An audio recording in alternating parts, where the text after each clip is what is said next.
Di dalam tubuh TNI ada sebuah pasukan yang sangat-sangat spesial, disebut juga dengan Kopassus. Tentu saja pasukan ini memiliki kekhususan, terutama dalam hal kemampuannya, kecerdasannya, taktiknya, itu semuanya menunjukkan keunggulan mereka. Banyak sekali tentara yang ingin menjadi anggota Kopassus, tapi tentu hanya yang terpilihlah yang menjadi bagian daripada korps itu. Mereka bukan sembarang tentara. Dan tentu saja mereka yang masuk menjadi anggota Kopassus memiliki latihan-latihan yang berbeda dibandingkan dengan tentara biasa. Saudara sudah bisa membayangkan, latihan mereka pasti jauh lebih keras dan kesulitannya pun jauh lebih tinggi. Itu sebabnya juga ketika mereka berkarir pun tidak heran apabila orang-orang yang dari korps ini banyak sekali dipakai mendapatkan jabatan dan posisi di posisi-posisi yang penting. Tidak ubahnya dengan perbedaan antara anak ayam dengan anak elang. Kalau anak ayam saat mencari makan, dia mengekor dengan induknya.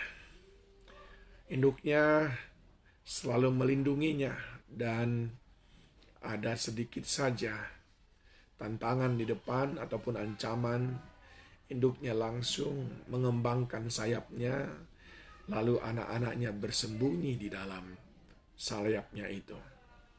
Sangat bertolak belakang dengan elang, saudaraku, ataupun burung Raja Wali.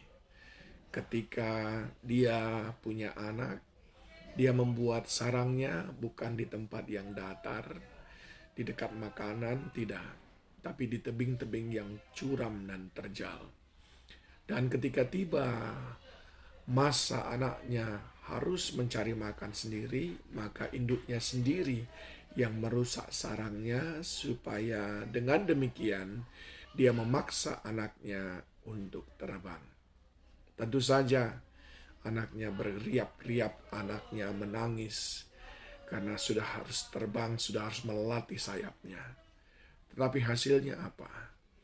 Anak ayam hanyalah tinggal di daratan dan hanya berputar-putar di tempat yang sempit dan kecil, dan makan pun dari selokan dan comberan. Tapi anak elang tadi segera terbang tinggi, menjelajah, menikmati keindahan cakrawala.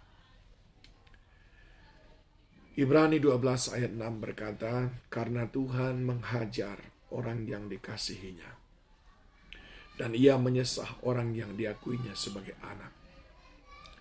Cara Tuhan mendidik berbeda dengan cara dunia mendidik kita. Dunia cenderung ingin memberikan kemanjaan, kemudahan. Dunia cenderung ingin membuat kita menjadi anak mama. Tetapi tidak dengan Tuhan. Tuhan mau supaya kita menjadi pribadi-pribadi yang tangguh. Sebab Tuhan sudah tahu bahwa pencobaan tantangan yang kita hadapi tidaklah mudah, tidaklah kecil. Namun di sisi lain dia mau supaya kita menjadi pemenangnya. Saya tidak tahu bagaimana Tuhan sedang mempersiapkan saudara pada hari ini. Tapi seberapa besar pun tantangan itu tandanya, satu, engkau adalah anak-anak kekasih Tuhan. Ingat, Tuhan menghajar orang yang dikasihinya. Kalau engkau mendapat tantangan itu, karena engkau sangat dikasihi Tuhan. Yang kedua, kalau engkau mendapatkan tantangan itu artinya Tuhan memiliki rencana yang besar dalam hidupmu. Bukan biasa-biasa. Engkau tidak dipersiapkan menjadi orang yang biasa-biasa. Engkau tidak ditetapkan seperti tentara-tentara yang biasa. Tapi Tuhan mau engkau seperti Kopassus. Dan engkau akan dipercaya hal-hal yang besar. Itu sebabnya Tuhan mempersiapkanmu secara spesial. Ingat, tantangan yang kau hadapi sekarang itu tandanya engkau anak Allah yang sangat dikasihinya. Dan dia ingin melihatmu berhasil dalam hidupmu. Yang kedua, Kalau engkau menghadapi tantangan yang berat itu hari ini, karena Tuhan memberikan kepadamu latihan khusus untuk suatu saat ketika engkau siap dipercayakan kepadamu hal-hal yang besar, hal-hal yang luar biasa, bukan yang biasa-biasa. Ayo, jadilah seperti tentara khusus, jadilah seperti anak Raja Wali yang dipersiapkan untuk terbang tinggi. Jangan mengeluh, nikmati proses yang Tuhan berikan kepadamu. Setiap proses itu sama seperti induk Raja Wali. Sekalipun anak itu dipaksa untuk terbang, mencari makan sendiri, induknya tidak pernah meninggalkannya. Pada waktu anak itu tidak mampu lagi, maka induk segera menyambar untuk memberikan pertolongan bagi si anak. Begitu pula dengan kita. Dalam beratnya tantangan, Tuhan tidak tinggal diam. Dia selalu ada. Dia hanya sejauh